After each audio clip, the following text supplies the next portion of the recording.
ناظرین، یہ اس عورت کی پاکستان کے لیے خدمات ہیں جس کا پاکستان کی حکومت یا پاکستان سے کوئی تعلق نہیں تھا، مگر پھر بھی انہوں نے یہاں کے لوگوں کو اپنا سمجھا اور اس وقت میں پاکستان آنے کا فیصلہ کیا جب یہاں کے لوگوں کو واقعی میں کسی مسیحا کی ضرورت تھی، اور وہ ان لوگوں کے درمیان میں رہتی جنہیں ان کے اپنے بھی ملنے سے ڈرتے تھے۔ پاکستان ہمیشہ ان کی عظیم خدمات کی وجہ سے ہمیشہ ان کا شکر گزار رہے گا۔ ناظرین، اگر آپ پاکستان کے کسی بھی حصے میں رہتے ہیں تو آپ ڈاکٹر رت فاؤ کے احسان مند ہیں، اور اسی انسان کی بدولت آپ صحت مند زندگی گزار رہے ہیں۔ ہماری آج کی ویڈیو ایک عظیم مسیحا کو خراج تحسین پیش کرنا ہے، اور آپ کو بتائیں گے کہ ڈاکٹر رت فاؤ کون تھی، پاکستان کے لیے اپنا ملک کیوں چھوڑ دیا، اور ایک جرمن ڈاکٹر کو کن خدمات کے اعتراف میں پاکستان کے قومی جھنڈے میں دفنایا گیا، اور ڈاکٹر رت فاؤ کی آخری 3 خواہشات کیا تھیں۔ مگر آگے بڑھنے سے پہلے آپ سے گزارش ہے کہ ہمارے چینل پر نئے ہیں تو برائے مہربانی چینل کو سبسکرائب کر لیں۔ اگر آپ کو ہماری ویڈیو پسند آئے اور لائک کر کے اس عظیم انسان کو خراج تحسین پیش کریں۔ ناظرین، 9 ستمبر 1929 کو جرمنی میں ایک عیسائی گھر میں پیدا ہونے والی لڑکی کا نام رت کیتھرینا مارتھا فاؤ رکھا گیا، جو بعد میں ڈاکٹر رت فاؤ کے نام سے مشہور ہوئیں۔ دوسری جنگ عظیم سے متاثر رت فاؤ کا خاندان مغربی جرمنی میں آ گیا۔ یہاں سے ڈاکٹر رت فاؤ نے اپنی تعلیم کا آغاز کیا اور 1949 میں مینس ڈگری حاصل کی۔ زندگی میں کچھ کرنے کی خواہش ڈاکٹر رت فاؤ کو ایک مشنری تنظیم دختران قلب مریم تک لے آئی، اور انہوں نے انسانیت کی خدمت کو اپنا مقصد حیات بنا لیا۔ ناظرین، 1958 کی ایک شام ڈاکٹر رت فاؤ نے اپنے کمرے میں موجود ٹی وی پر پاکستان میں کوڑ یعنی جذام کے مریضوں کے بارے میں ایک دستاویزی فلم دیکھی، جس میں مریضوں کی حالت زار اور گلتے سڑتے جسم دیکھ کر ڈاکٹر رت فاؤ کو بہت صدمہ ہوا، اور انہوں نے پاکستان آ کر ان مریضوں کے علاج کا ارادہ کیا۔ ناظرین، کوڑ ایک اچھوتا مرض ہے جس میں مریضوں کا جسم گلنا سڑنا شروع ہو جاتا ہے، جس میں پیپ بڑھ جاتی ہے، اور اس کے ساتھ ہی انسان کا گوشت ٹوٹ ٹوٹ کر نیچے گرنے لگتا ہے۔ کوڑ کے مریض کے جسم سے شدید بو بھی آتی ہے، اور مریض اپنے اعضاء کو بچانے کے لیے ہاتھوں، ٹانگوں اور منہ کو کپڑے کی بڑی بڑی پٹیوں میں لپیٹ کر رکھے ہوتے ہیں۔ یہ مرض لا علاج سمجھا جاتا تھا، اس لیے جس انسان کو جذام کا مرض لاحق ہو جاتا تھا اسے شہر سے باہر پھینک دیا جاتا تھا، اور وہ ویرانوں میں سسک سسک کر دم توڑ دیتا تھا۔ ناظرین، پاکستان میں 1960 کوڑ کے ہزاروں مریض موجود تھے، اور یہ مرض بہت تیزی سے پھیل بھی رہا تھا۔ ملک کے مختلف مخیر حضرات نے مریضوں کے لیے شہروں سے باہر رہائش گاہیں تعمیر کرا دی تھیں۔ یہ رہائش گاہیں کوڑی احاطے کہلاتی تھیں۔ لوگ آنکھ، منہ اور ناک لپیٹ کر ان احاطوں کے قریب سے گزرتے تھے۔ لوگ مریضوں کے لیے کھانا دیواروں کے باہر سے اندر پھینک دیتے تھے، اور یہ بیچارے مٹی اور کیچڑ میں لتھڑی ہوئی روٹیاں جھاڑ کر کھا لیتے تھے۔ ملک کے تقریباً تمام شہروں میں کوڑی احاطے موجود تھے۔ پاکستان میں کوڑ کو ناقابل علاج سمجھا جاتا تھا۔ کوڑ یا جذام کی شکایت والے مریض کے پاس صرف 2 آپشن ہوتے تھے، یا تو سسک سسک کر جان دے دیتے یا پھر خود کو مار دیتے۔ ناظرین، 1960 کے درمیان مشنری تنظیم نے ڈاکٹر رت فاؤ کو ان کی خواہشات پر پاکستان بھیجا۔ یہاں آ کر ڈاکٹر رت فاؤ نے جذام کے مریضوں کی حالت زاری دیکھی تو واپس نہ جانے کا فیصلہ کر لیا۔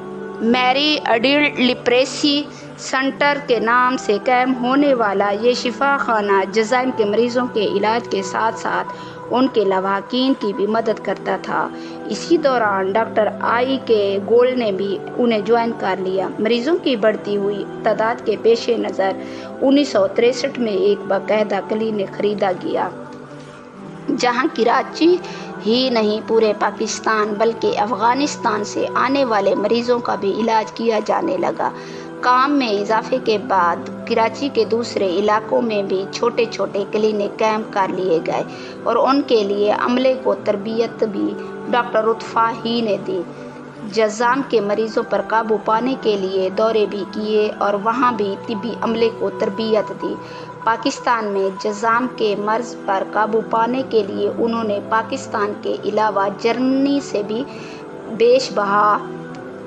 پیش بہا عطیات جمع کیے اور کراچی کے علاوہ راولپنڈی میں بھی کئی ہسپتالوں میں لیپریسی کنٹرول پروگرام ترتیب دینے میں بھی اہم کردار ادا کیا۔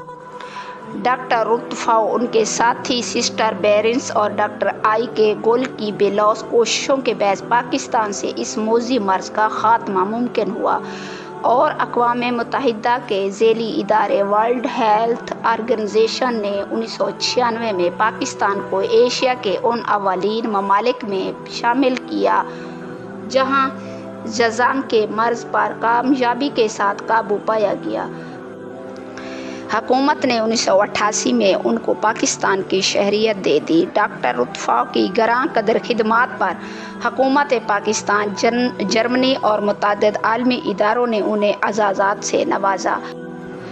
آغا خان یونیورسٹی نے انہیں ڈاکٹر آف سائنس کا ایوارڈ بھی دیا۔ ڈاکٹر لطفہ جرمنی اور پاکستان دونوں کی شہریت رکھتی تھیں اور گزشتہ 56 برس سے پاکستانیوں کی خدمت میں مصروف عمل تھیں اور وہ ان افراد کے زخم دھوتی اور گلے سڑے جسموں کے درمیان رہتی جنہیں ان کے اپنے بھی نہیں ملتے تھے۔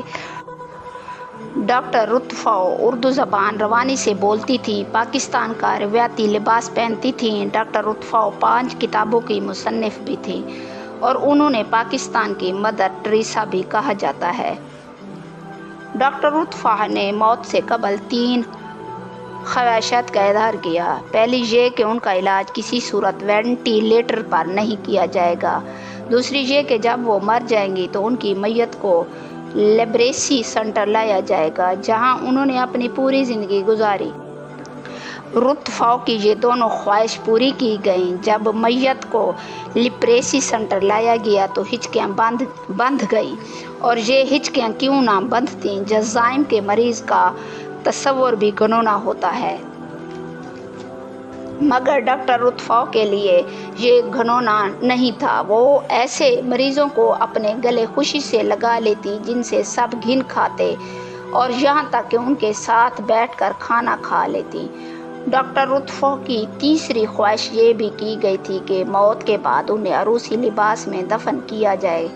ان کی خواہش کے مطابق انہیں سرخ رنگ کا عروسی جوڑا پہنایا گیا اور وہ تابوت میں خوبصورت دلہن بن کر دنیا جہان کے سکون کے ساتھ لیٹی ہوئی تھیں۔ لطفہ ساری زندگی دلہن نہیں بنی اور وہ ایک مسیحی راہبہ تھی۔ انہوں نے اپنے عقیدے کے مطابق انسانیت کی خدمت کی اور شادی نہیں کی۔ ناظرین، طویل علالت کے بعد ڈاکٹر لطفہ 10 اگست 2017 کو 87 سال کی عمر میں کراچی میں انتقال کر گئیں۔ ان کی آخری رسومات 19 اگست کو سینٹ پیٹرک چرچ میں ادا کی گئیں اور انہیں گورا قبرستان میں مکمل سرکاری اعزازات کے ساتھ دفنایا گیا۔ ان کے تابوت کو سبز ہلالی پرچم میں لپیٹا گیا اور پاک فوج کے چاق و چوبند دستے نے اس عظیم خاتون کو سلامی پیش کی اور ان کی آخری رسومات میں جرمنی سے ان کے عزیز و اقربا پاکستان کی اعلیٰ سرکاری اور فوجی شخصیات نے شرکت کی۔ ڈاکٹر لطفہ نے زندگی میں ہی پاکستان میں دفن ہونے کی وصیت کی تھی۔ ڈاکٹر لطفہ کو خراج تحسین پیش کرتے ہوئے بینک آف پاکستان نے ان کے نام کے 50,000 اعزازی سکے جاری کیے۔ ان کے قائم کردہ مراکز صحت آج بھی نا امید لوگوں کے لیے امید کی کرن ہیں اور پاکستان میں کئی ہاسپٹلز اور قومی ادارے ان کے نام پر قائم ہیں، جن میں فضائیہ لطفہ میڈیکل کالج اور کراچی میں ڈاکٹر لطفہ ہاسپٹل بھی قائم ہیں۔ ناظرین، ڈاکٹر لطفہ اس ملک کے ہر اس شہری کی محسن ہیں جو کوڑ کا مریض تھا یا جس کا کوئی عزیز رشتہ دار اس موذی مرض میں مبتلا تھا یا جو اس موذی مرض کا شکار ہو سکتا تھا۔ یہ حقیقت ہے کہ یہ خاتون اور اس کے ساتھی سسٹر بیرنس ڈاکٹر آئی کے گول پاکستان نہ آتے اور اپنی زندگی اور وسائل اس ملک میں خرچ نہ کرتے تو شاید ہمارے ملک کی سڑکوں اور گلیوں میں اس وقت لاکھوں جزام کے مریض پھر رہے ہوتے اور دنیا نے ہم پر اپنے دروازے بند کر دیے ہوتے۔ ناظرین، اس امید کے ساتھ اجازت چاہتی ہوں کہ آپ کو ہماری ویڈیو پسند آئی ہوگی۔